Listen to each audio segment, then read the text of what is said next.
Bueno, nada, antes de que comencemos formalmente con esta tertulia, me gustaría por favor que te presentes para que las personas que se van a conectar desde mi cuenta puedan saber un poco quién eres y lo que haces. Gracias, Leonardo. Saludos allá en Caracas. Bueno, de algún modo, desde hace 12 años venimos en el Táchira ayudando, como bien decías, al empresariado. Soy economista, una especialización en relaciones económicas internacionales, una maestría en finanzas, profesor universitario de la Universidad Católica del Táchira, de la Universidad de los Andes, ULA, y bueno, conferencista y asesor financiero. De algún modo, por esta, en algún momento ser la frontera más activa de toda Latinoamérica, pues hemos venido siguiendo sobre todo el fenómeno fronterizo, lo que sucede en San Cristóbal, en el Táchira, que es una economía completamente distinta por ser el estado que está más lejos de Caracas, a 12 horas, hace que aquí la dinámica económica sea pues un poco compleja, ¿no? Por aquí nació la dolarización de facto, aquí empezamos a utilizar el peso colombiano como moneda de cuenta desde el año 2018. Fue a mediados del 2019 y a inicios del 2020 cuando prácticamente el Zulia, Caracas, Barquisimeto, Margarita empezaron a utilizar el dólar ya como moneda de cuenta, pero por aquí empezó el peso colombiano. De hecho, 94% de las transacciones se llegaron a hacer en la divisa colombiana y de algún modo pues he venido analizando, he venido educando desde el punto de vista macro, micro y bueno, también he inventado algunas cosas como para ayudar al emprendimiento, ¿no? De hecho, tengo una conferencia que se llama El que asa dos conejos a la vez, ninguno se le quema, una conferencia que me ha permitido llegar a bastantes lugares hablando sobre cómo la diversificación y precisamente el tener 5 o 7 fuentes de ingreso ayudan a la economía doméstica, a la economía familiar, a ir al siguiente nivel y entender que la economía pues hay que tener un plan financiero. El fin de semana estuve con neurofinanzas para los amigos rotarios, he dado neuroventas, perspectivas económicas. Lo que pasa es que yo digo siempre que de algún modo dejé de dar perspectivas económicas porque perspectivas económicas es una conferencia muy trágica y yo quería llevar otro mensaje, ¿no? A veces uno cuando empieza a hablar de PIB, de inflación, escasez, desabastecimiento, crédito y todos estos números que a veces son tan negativos, entonces yo duré como 7 años haciendo la conferencia y empecé hablar la primera mitad hablaba de perspectivas económicas y la otra mitad hablaba de otros temas que fueran de ayuda para el emprendedor, porque al final el emprendedor o el empresario no se iba a ir. Entonces había que ayudarle a surfear las crisis, a entender la empresa desde las finanzas, cómo lo macro afectaba en lo micro. Y bueno, ahí hemos ido trabajando y creando de algún modo, así como lo haces tú en Caracas, pues de este lado un poquito más lejos, cultura y educación financiera, que aquí pues existía muy poco. En la pandemia creé el Club de Negocios, el primer y único club de negocios en Venezuela, con la finalidad de unir emprendedores con ideas y planes de negocio, hacer networking, cursos, charlas, capacitaciones. Ahora estamos trabajando en la sede física del Club de Negocios y siempre trabajando en pro de la economía de este país. Genial, genial Aldo. Fíjate, yo soy un fiel creyente de, y de hecho a mí me gusta mucho conversar con gente que sepa más que yo, ¿no? Que tenga más conocimiento que yo, más experiencia que yo. Y tu nombre llegó, parece que por casualidad, pero no, de hecho fue causalidad. Una persona que hace vida en una comunidad que estoy promoviendo, se llama Conexión Económica, te mencionó, es decir, mencionó tu nombre, dijo, este señor sabe de lo que está pasando aquí y si vienes a Táchira, él tiene que estar allí presente en este evento, ¿no? Y tu nombre surge en medio de lo que yo estoy impulsando también como economista, que se llama un movimiento, una economía diferente, porque bueno, somos tal vez contemporáneos, no sé tu edad, tampoco me la digas, por favor, pero tal vez somos contemporáneos y tenemos una visión casualmente muy parecida. Sin embargo, sé, y por lo que acabo de escuchar, lo que comentaste, pues voy a aprender cosas bien interesantes de esta interacción que vamos a tener, no solamente ahora, sino a partir de este momento que sé que muchas cosas positivas se van a dar. Pero este live, el propósito de este live es en específico preguntarte algo. Tú que estás en ese contexto, a veces tan hostil y complicado porque está muy cerca de la frontera. ¿Qué está pasando en Táchira, Aldo? ¿Cómo está la economía tachirense? ¿Qué está pasando en San Cristóbal? ¿Qué está pasando en La Grita? Y ojo, te aclaro, yo voy con mucha frecuencia a Táchira porque mi esposa es de La Grita y yo voy mucho a La Grita, es decir, voy pronto, de hecho, por temas familiares. Entonces, siempre me ha llamado poderosamente la atención, no solo la economía de Táchira, sino también la de Mérida, la de Trujillo. Es decir, yo soy mucho de Andes, aunque yo soy maracaibero, tengo mucha afinidad con los Andes. Y ahora, por supuesto, familiar con Táchira. Y cada vez que voy me encuentro con un panorama distinto en el estado Táchira. Pero dime tú, ¿qué está pasando en Táchira? ¿Qué está pasando en San Cristóbal? Bueno, como siempre, Leonardo, pues tenemos dos caras de la moneda, ¿no? Claro está, el Táchira, como todo, se encuentra en la cola de Venezuela. Saludos aquí a mi profesor y amigo, el economista Jesús Cacique, que se conecta por allí. De algún modo, la economía fronteriza tiene particularidades, ¿no? Nosotros llegamos a ser la frontera más activa de Latinoamérica con un intercambio de 7.000 millones de dólares. Eso trajo la oportunidad de que empresas en San Antonio, Ureña, se asentaran y sobre todo en el área textil, la industria metalmecánica. También dio oportunidad para que se desarrollara una economía pecuaria, una economía agrícola, una economía en torno a las frutas, hortalizas, verduras, legumbres, una economía también en torno a las importaciones, a las exportaciones, a los servicios, y era una economía bastante dinamizada.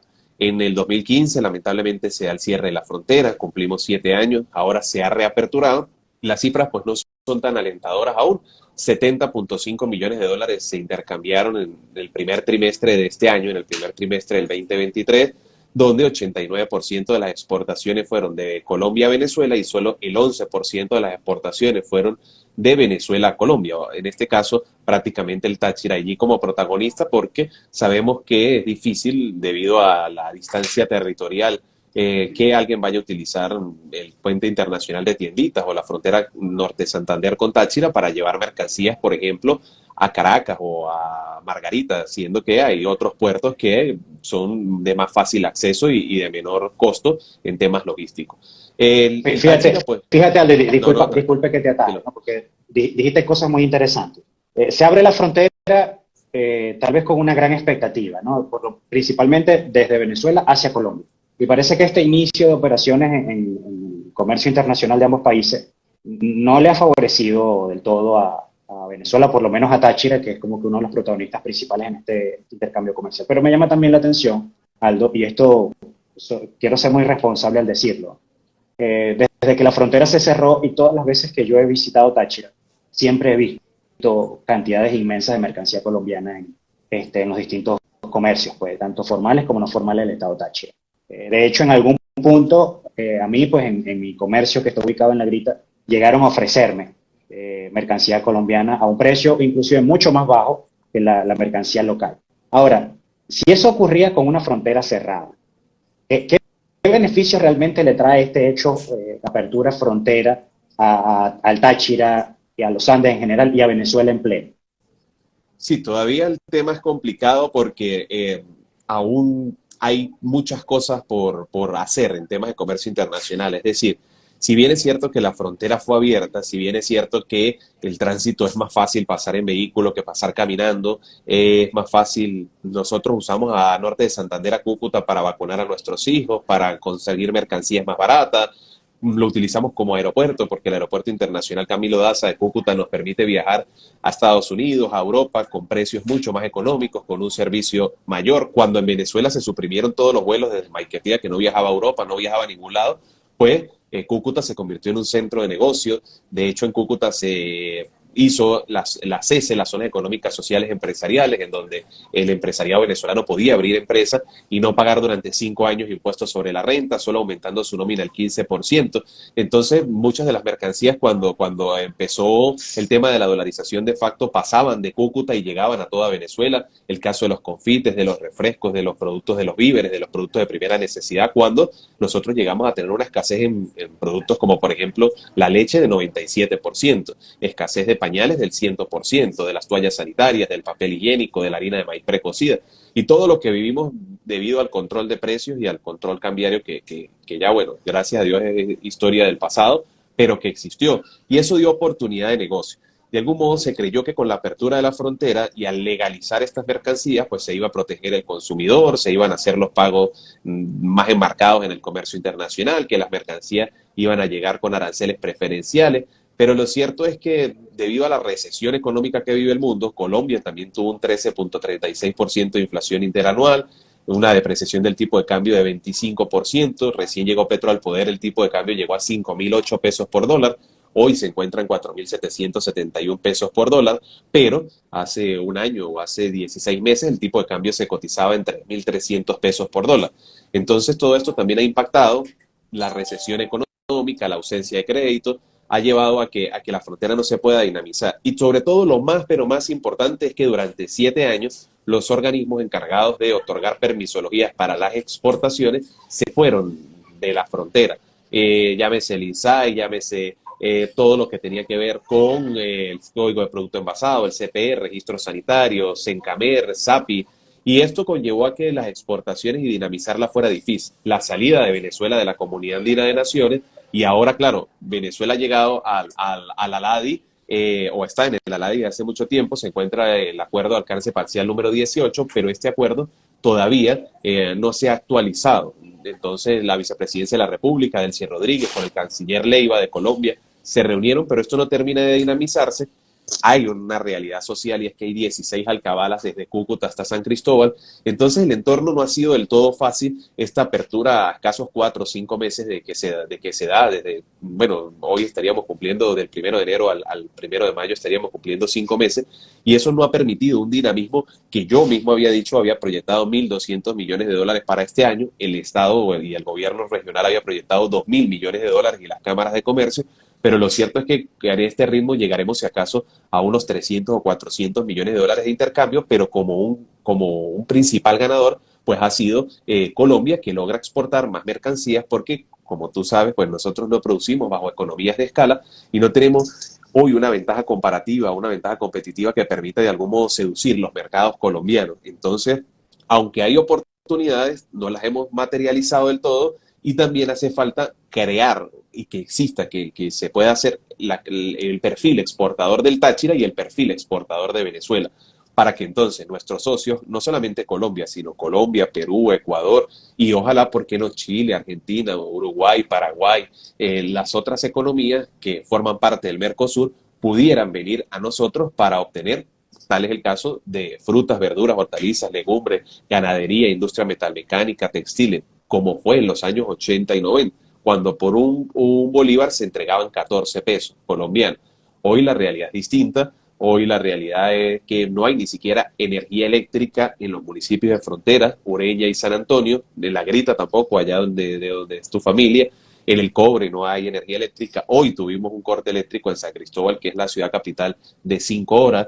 Entonces, eso hace que el dinamismo de la economía, sí, hoy estuvimos sin energía eléctrica de 10 a 12 y ahora luego, perdón, de 8 a 10 y luego de 12 a 3 de la tarde. Entonces, lo mismo le pasa a Barquisimeto, lo mismo le pasa al Zulia, lo mismo le pasa a Mérida, a Trujillo, que son estados que producen y que son estados que distribuyen mercancía hacia, sobre todo, la capital, y en donde pues se han visto afectados y eso no ha permitido en perspectivas que la frontera logre dinamizarse, que logre volver a lo que fue, aunque pues la gente añora mucho. Mira, un ejemplo fácil que yo ponía entre estos días que me entrevistaban de Caracas y les decía, un glamping en Táchira cuesta la noche $100 y un glamping en Chinácota, norte de Santander, Colombia, cuesta $40 con desayuno incluido o 200.000 pesos colombianos. Eso hace que en cosas tan sencillas como esas nosotros no seamos capaces de competir, y cuando no somos capaces de competir, pues vimos en Semana Santa como gran parte de la gente del estado Táchira o de otros estados se fue a Chinácota, a Pamplona, que hay paisajes muy lindos, las vías son espectaculares, los precios son más bajos, a pasar los días de asueto, mientras que en San Cristóbal pues la ciudad se quedó prácticamente sola. Mira, aquí viene otro punto, ¿no? Porque hace poco conversé con María Virginia Marquina. Ella es de Mérida, ella es contadora, especialista en finanzas. Ella, como yo le digo a ella, ella es mi mano derecha en el tema financiero en Mérida y yo soy su mano derecha en el tema económico aquí en Caracas, ¿no? Nos apoyamos mutuamente. Y ella me comentó buena parte de lo que tú me estás diciendo. Obviamente el tema de la eficiencia de electricidad, el tema de la gasolina, todos esos elementos que inciden directamente sobre la visión económica que tiene el Estado y la ciudad. Ahora, Mérida en particular siempre se ha caracterizado porque buena parte de su dinamismo económico está relacionado con la universidad, o estuvo relacionado con la universidad. Sabes que masivamente Mérida ha sido conocida como una ciudad universitaria, ya hoy eso no es así. La universidad está activa, sí tiene un contingente de estudiantes que hacen vida allí, pero ni se acerca a lo que fue el dinamismo económico que eso generó en su momento. Y yo le pregunté a María Virginia en ese momento, ¿qué hace entonces el merideño? ¿De qué vive? Ella me comenta, bueno, se está intentando impulsar el turismo, todavía hay producción agrícola, pecuaria, pero no termina de despegar por múltiples razones. Ahora viene la pregunta, la misma pregunta para ti. ¿De qué vive el tachirense? ¿De qué vive el que vive en San Cristóbal, del que vive en Colón, del que vive en Moreña? Sé cómo se mueve la grita porque, como te dije, la frecuento mucho, ¿no? Pero ¿de qué vive el tachirense en general, tú que haces vida todos los días? Sí, Leonardo, de algún modo, pues el tachirense vive, claro, está de la economía agrícola, de con la economía pecuaria, de la economía ganadera, pero también el sector comercial ha crecido, sin lugar a dudas, impresionante.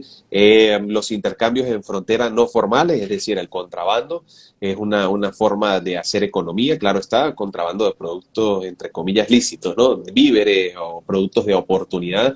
Que hayan en algún momento carne de res de Táchira para Cúcuta, de Cúcuta para Táchira, puedo decirte, pañales, detergentes, jabones, que están a un 80% de descuento versus los precios que podemos conseguir de productos nacionales en el estado Táchira.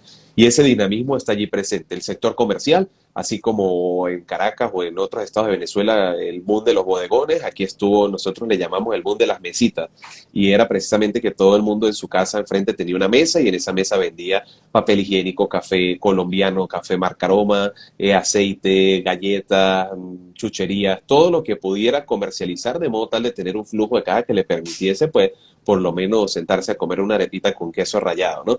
Esa es una realidad. Hay un sector textil que todavía sobrevive. En el Táchira hay 6 zonas industriales que, como en todo el país, se han visto afectadas, pero en algunas localidades de esas 6 zonas industriales todavía está la presencia aventurera. El mismo también está presente, han venido colombianos, pero muy poco. La Feria Internacional de San Sebastián permitió nuevamente dar una vitrina en torno al tema. El boom de los restaurantes que se ha visto en Venezuela, en el caso del Táchira, en centros comerciales y en otros lugares también está presente. El boom de los bodegones, ahora estamos empezando a vivir el boom de los concesionarios y el boom de las fincas, que empieza. El mercado inmobiliario también tiene una presencia importante porque conversaba con un amigo de Caracas que llegó el día sábado y hablábamos sobre los precios de los inmuebles en Táchira versus los inmuebles en Caracas, ¿no? Un apartamento de hace unos 20 años, me decía él que en Caracas pudiera estar en $12,000 y en el caso de San Cristóbal ese mismo inmueble pudiera estar sobre los $30,000. Entonces el mercado inmobiliario aquí pues ha tenido una recuperación importante. Mira, aquí nos escribe alguien, embutidos en el Táchira, claro, en el Sí. Táchira. Sí, en el Táchira, como en muchas zonas del país, exacto, ganaron un premio en Alemania. Sí, bueno, tenemos la charcutería alemana que tiene 12 medallas en Europa, tenemos el asentamiento de restaurantes italianos de toda la vida, los portugueses en sus panaderías, y claro está toda la influencia europea que ha permitido de algún modo el desarrollo de una economía distinta en el Táchira, con la llegada de conocer cómo estos europeos pues manufacturaban y hacían alimentos de todo tipo, embutidos. Hay una comunidad importante, está la empresa Preacero Pelizari, que es una de las empresas de mayor importancia en la construcción de puentes y grandes estructuras. Las universidades, que también hay una cantidad de universidades impresionantes en San Cristóbal que permitieron, universidades como la Universidad Católica, que nació con la Andrés Bello y luego se separó, la Universidad Nacional Experimental del Táchira, que es una universidad propia y única. Entonces, pues de eso trata la economía, ¿no? Durante muchos años, y hay que decirlo con franqueza, el Táchira también tuvo como principal economía el contrabando de gasolina desde Táchira hacia norte de Santander. Pero debido a las condiciones actuales en Táchira nunca existió, Leonardo, nunca existió la gasolina subsidiada. Un día haciendo la respectiva cola vi como un señor de Barinas me preguntaba que dónde podía surtir combustible subsidiado. Yo le explicaba que es que en Táchira jamás existió. Táchira ha sido el estado de experimento. Aquí se inició el chip de la gasolina, aquí han iniciado todos los procesos de controles porque de algún modo pues se busca ver acción y reacción con el consumidor. Entonces, pues el Táchira vive hoy por hoy de gran parte de la economía en el sector comercial y de la economía del sector primario. Por aquí empezó el petróleo, lógicamente, pero este sector del municipio Junín, de Rubio, la petrólea, se encuentra hoy por hoy cerrado. Y sin embargo, hay una economía mucho más dinámica en Táchira que lo que puede ser la economía de Mérida o lo que puede ser la economía de Trujillo. De estos 3 estados andinos, creo el Táchira está en la posición, ya que de algún modo no solamente en la producción del sector primario, sino que en otros sectores, aprovechando la frontera, pues ha logrado desarrollarse un poco más. Ahora, Aldo, fíjate, y ya vamos finalizando con estos dos planteamientos, porque sé que estás muy ocupado, ¿no? Y agradezco el tiempo que dedicaste en esta breve conversación.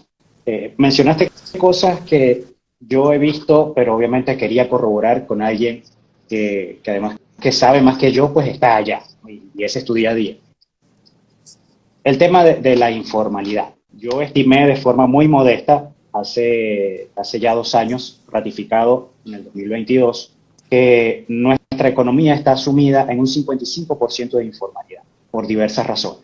¿Okay? El tema de evasión fiscal, el tema de persecución fiscal desde el punto de vista confiscatorio, la voracidad fiscal municipal, lamentablemente en unos municipios más que otros, es decir, hay todo un tema que parece, aparte de eso, por supuesto, el oscurantismo propio que las personas intentan adoptar, dado que para qué voy a ser público o ser formal si no tengo acceso a crédito. Es lo que muchas personas me han comentado en este tema. Y como bien lo dijiste, el Táchira ha sido, de una forma u otra, un epicentro para actividades de contrabando. Tú bien lo dijiste, de productos lícitos, de víveres, productos de primera necesidad, gasolina. Pero tú y yo sabemos que la informalidad es desorden, caos, ¿no? Y el desorden, pues no genera una visión prospectiva hacia un desarrollo planificado y consensuado. ¿Qué tanto crees tú que está el Táchira sumida en la informalidad empresarial? ¿Y cuánto crees tú que puede mantener el Táchira ese horizonte informal si la visión es crecer, es ordenar, es crecer, es crear las condiciones para una calidad de vida ciudadana que obviamente están muy relacionadas con un contribuyente bajo un sistema tributario que debería ser saludable? Mira, Leonardo, previo a la implementación del IGTF en marzo del año pasado, el 94% de las transacciones en el Táchira se hacían en pesos colombianos. Eso quiere decir que claramente la informalidad llegó a un 75% en ese momento porque se cobraba y se pagaba en pesos colombianos, una moneda que, aunque no era extraña porque conocíamos, no era la moneda de curso legal. Eso conllevó a que mucha gente no facturara. Las mesitas, veníamos de una caída estrepitosa. Por aquí se fueron 4 o 5 millones de venezolanos, entonces vimos pasar a toda Venezuela por el puente internacional Simón Bolívar, y todo eso conllevó a que la informalidad estuviese presente, ¿no? De algún modo, pues hubo un cambio de alcaldía, un cambio de gobernación, lo que mencionas, la voracidad fiscal del impuesto a las actividades económicas acá, pues es un tema importante, ha estado presente. San Cristóbal en el 2014 y en el 2017 fue epicentro de las guarimbas. Aquí se inventaron junto con los estados andinos. Eso trajo o que es la infraestructura de semáforos, avenidas, aceras, pavimentos se viera deteriorada. Y bueno, vino una recuperación. Ahora la informalidad ha bajado. Pero hay algo que tú decías entre estos días que yo lo veía y yo lo estuve investigando, porque la tasa de mortalidad de los negocios, ¿no? A nivel mundial, de cada 250 negocios que abren, uno cierra. En el caso de San Cristóbal, el promedio de un negocio es aproximadamente de 4 a 6 meses. Tú hablabas de 8 meses. Yo sé que un negocio que pueda ya perdurar el tiempo, un negocio que sobrepasa la curva de los 24 meses, pero la informalidad que llegó a estar en un 75%, hoy pudiese estar sobre un 58, 60%, pero lo más difícil ha sido, sin lugar a dudas, el tema de los impuestos municipales, a los cuales graban con entre el 1 y el 5%. Tenemos supermercados con el 0,9%, pero tiendas del sector agropecuario, agrícola, con hasta el 2% sobre las ventas brutas. Entonces, hay empresas pagando 2.000 o $1.500 mensuales solamente en ese impuesto, cuando el alquiler es de 400 o $300. Entonces, claro está, pues eso no ayuda, ¿no? Aquí alguien dice, olvidémonos del petróleo, eso ha sido uno de nuestros grandes problemas. Bueno, yo escribí hace tiempo un artículo que decía, Venezuela dejó de ser un país petrolero, ¿no? Con 700.000 barriles de petróleo al día, pues Venezuela hace rato que ya no es un país petrolero. Turismo, agroproducción, necesitamos diversificarnos. Y alguien también por aquí escribe arriba, ahora estamos con el problema del flujo eléctrico, esperando a ver cómo respondemos. Eso son las grandes temas a resolver, que de algún modo se espera para que el occidente de Venezuela, junto con Barquisimeto, el Zulia, que fueron estados muy a la vanguardia, muy productores, puedan solventar y puedan pasar a la formalidad. Si bajara el encaje legal por lo menos al 30, al 20%, tú y yo sabemos que se abriría la oportunidad de crédito, una política monetaria adecuada, sin financiar el déficit fiscal del Producto Interno Bruto y haciendo las cosas como la economía libre de mercado pues, nos dice, pudiera restablecerse el crédito, aumentar el consumo. El empresariado ahora está preocupado, 22 o 25% cayeron sus ventas en el primer cuatrimestre del año y esto hace que las empresas empiecen a replantear. Algunos distribuidores llegaron a despedir a más de 28 o 30 personas en Barranca, una de las zonas industriales del Táchira. Entonces, pues, pero el tachirense siempre está allí, pendiente, reinventándose, emprendiendo, entendiendo el mercado, dándole una buena lectura para poder sobrevivir y entender que el 2023 es un año de recesión, pero que el 2024 pudiera ser un año diferente en términos macroeconómicos y hay que aguantar este 2023 para, ya si estamos en punto de equilibrio, yo le digo a mis clientes, o un poquito más arriba del punto de equilibrio, sintámonos tranquilos, hay que tener calma, cordura, saber darle lectura al mercado, aprovechar las oportunidades de la dolarización para así materializar, pues, permanecer en el tiempo. Fíjate que, bueno, dijiste un dato interesante. Mencionaste que un 24% aproximadamente cayeron las ventas a nivel general. Yo lo estimé en 35%, tomando como referencia, además de Caracas, el oriente del país, Táchira inclusive, Mérida, el Zulia. Pero a mí me llamó la atención que los colegas de Data Analysis hicieron un cálculo como muy modesto, ¿no? Ellos estimaron apenas un 8%, entre 8 y 9%, lo comentó el señor Luis Vicente León, y el Observatorio Venezolano de Finanzas creo que hizo su estimación en 8,9%, si no me equivoco. Punto 5, punto 9, pero por ahí estaba el tema. Me gusta porque hay tres escenarios diferentes. En tu caso, pues que tienes una perspectiva de un conglomerado económico que es complejo, que es el caso puntual del Táchira y, por supuesto, todo el análisis que hace a nivel nacional. Ahora, te hago esta última pregunta y con esto cerramos, Aldo, porque quiero que esto se convierta, me gustaría que esto se convierta, y por eso te invito a todos los que nos están viendo en este momento y los que tal vez van a ver en diferido esta conversación. Nosotros estamos en planificación. Aldo, por supuesto, es famoso, Táchira, en todos los Andes, y por supuesto también lo entrevistan en medios nacionales. Eso es muy positivo. Bueno, Aldo es de Táchira, yo soy de Maracaibo, tenemos como que ciertas afinidades geográficas. Yo tengo ya 5 años establecido en Caracas, eso no significa que vaya a permanecer toda mi vida acá. Puede que sí, puede que no. Es decir, somos actores que nos movemos continuamente buscando siempre los espacios adecuados. Pero fíjate que esta colega María Virginia Marquina, así como otras personas en los Andes, me han dicho que es imposible comparar la dinámica que se ve en el Táchira, específicamente en San Cristóbal como capital, con lo que pasa en Mérida, con lo que pasa en Trujillo, con lo que pasa inclusive en la misma Maracaibo, que hoy está muy afectada por el éxodo. Maracaibo es una ciudad que está creada para 2.100.000 habitantes aproximadamente, y yo creo que la ciudad, es una estimación propia, no llega ni al 1.500.000, es decir, se nota la ausencia importante de personas. Ahora, hay muchas personas que me han dicho, fui a Táchira, fui a San Cristóbal, y me impresionó lo que vi. Tú que has venido a Caracas, tú que has viajado a otras ciudades, tú que has visto estas realidades. Aldo, ¿se queda en Táchira, se queda en San Cristóbal? ¿O dice, no, en Caracas la cosa está mejor, en Lechería la cosa está mejor, en Barquisimeto la cosa está mejor? Dame tu perspectiva como economista, pero también como tachirense arraigado. Sí, bueno, de algún modo, Leonardo, el Táchira es un lugar hermoso, ¿no? Todavía el tema de la seguridad se conserva, el tema de los valores, la religiosidad, la facilidad de... Yo tengo mi oficina y mi casa, voy a almorzar y vuelvo, busco a mi hija al colegio, la llevo a las danzas, que tal vez en Caracas tengo un amigo médico que está por venirse, urólogo, y me dice, cónchale, Aldo, o sea, ya nosotros salimos a las 5 de la mañana y regreso a las 8 de la noche. Ese ritmo tan agitado de la capital, pues no se vive en San Cristóbal, el tema del clima que también ayuda bastante, pero claro está el tema de la frontera, que también, bueno, si pasa algo, pues vas a Cúcuta, en el apagón de 4 días, pues uno tenía la posibilidad de irse, vamos a apagar el aire, tenemos un bajón eléctrico. Entonces, eso uno lo puede tener, ¿no? Lo puede tener allí presente, ir a Cúcuta, quedarse 2 días, un día, y ya con eso mentalmente se relaja uno. Sin embargo, he ido a Mérida y fui hace 2 años en diciembre a Barquisimeto para recibir el título de la maestría. Fui a Mérida con unos clientes. Antes trabajé en la Lotería del Táchira, iba a hacer el sorteo del Quino todos los martes a Caracas. Entonces conozco más o menos cómo es la dinámica y cada una de las ciudades tiene potencialidades. Sin embargo, esto que comentas, la caída o el bajón de ventas, el frenazo en el consumo, está presente en varios sectores, ¿no? En varios lugares. Ya llegó a Caracas. Tal vez aquí se sintió más desde el mes de febrero. En Caracas empezó un poco más a finales de febrero, inicios de marzo. Pero es una realidad económica que está allí, que hay que saberle dar lectura. Lógicamente, Táchira es un estado con 1.300.000 personas, según el Instituto Nacional de Estadística.